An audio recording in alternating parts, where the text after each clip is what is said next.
अंग्रेजी में एक कहावत है, हॉर्सेस फॉर कोर्सेस।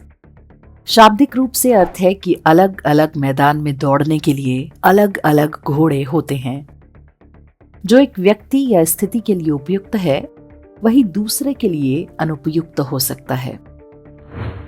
वामपंथ बिल्कुल इसी सिद्धांत पर काम करता है। वे अलग अलग स्थितियों के लिए अलग अलग किस्म के नैरेटिव तैयार रखते हैं। उदाहरण के लिए अफगानिस्तान, पाकिस्तान और बांग्लादेश में उनके लिए स्त्रियों और अल्पसंख्यकों के अधिकार कभी मुद्दा नहीं बनते। वहां उनकी मजहबी स्वतंत्रता के अधिकार का महत्व होता है। हमास जब इजराइल में बच्चों की हत्या और स्त्रियों का बलात्कार करता है तो मानवाधिकार का विषय बेकार हो जाता है। जब यूनिवर्सिटी में LGBTQ का झंडा उठता है तो फ्रीडम ऑफ एक्सप्रेशन के अधिकार का महत्व नहीं रह जाता।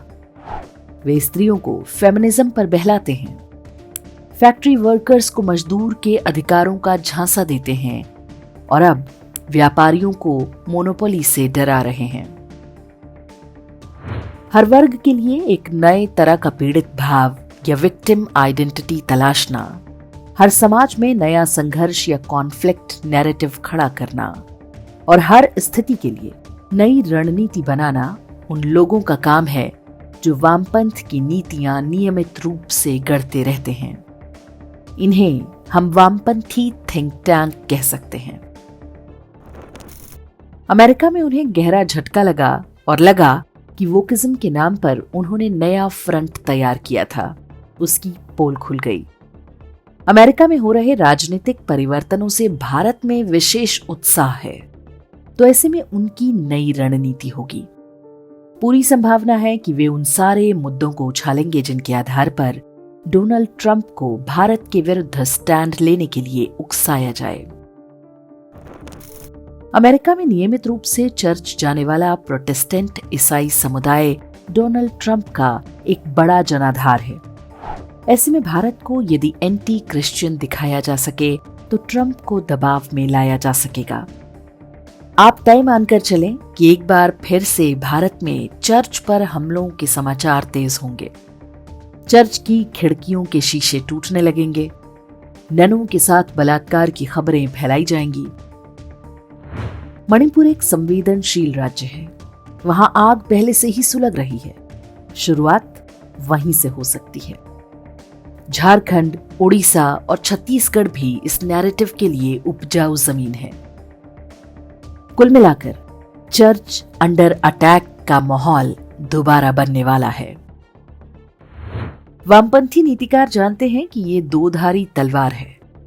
भारत सरकार जब आश्वासन देगी कि हम ऐसी घटनाएं नहीं होने देंगे और दोषियों पर कड़ा एक्शन लेंगे, तो फिर अपनी ओर के अति उत्साही लोगों को कहने का मौका मिल जाएगा कि मोदी का हेलेलुया हो गया है। आप तय मानकर चलें कि मुसलमान खतरे में हैं का नैरेटिव अब बदलने वाला है। न्यूयॉर्क टाइम्स, वॉशिंगटन पोस्ट और CNN पर चर्च पे हमलों की कहानियां फिर से छाएंगी।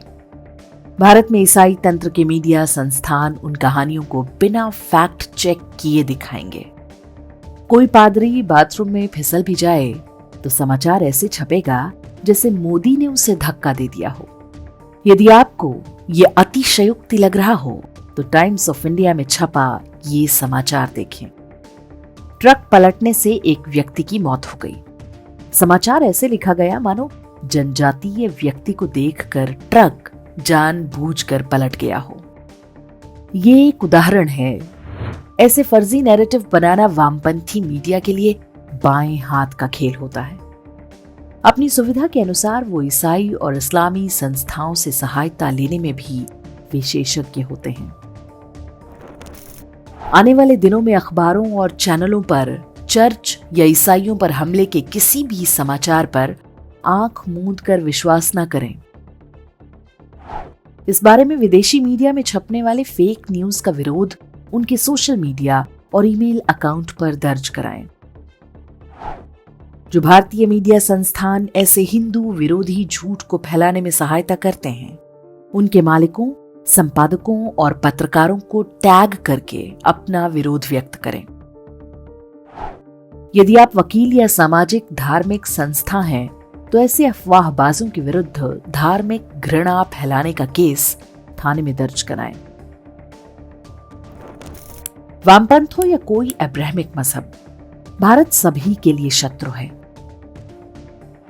अभी रणनीतिक रूप से कोई विदेशी सरकार यदि हमारे अनुकूल है तो वो इसे कभी सहन नहीं करने वाले।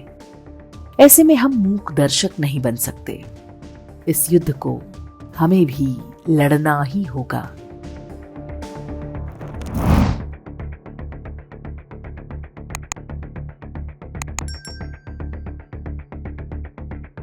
इंडेक्स ऑनलाइन के वीडियो समाज को समर्पित हैं। आप इनको डाउनलोड करके जैसे चाहे वैसे प्रयोग कर सकते हैं। चाहे तो आप हमारे टेलीग्राम चैनल से जुड़ सकते हैं। वहां सारे नए पुराने वीडियो आपको मिल जाएंगे। हमारे सोशल मीडिया लिंक हर वीडियो के डिस्क्रिप्शन में होते हैं। हमारा एकमात्र उद्देश्य हिंदू समाज को जागृत और एकजुट करना है। इसमें सहभागी बने। धन्यवाद।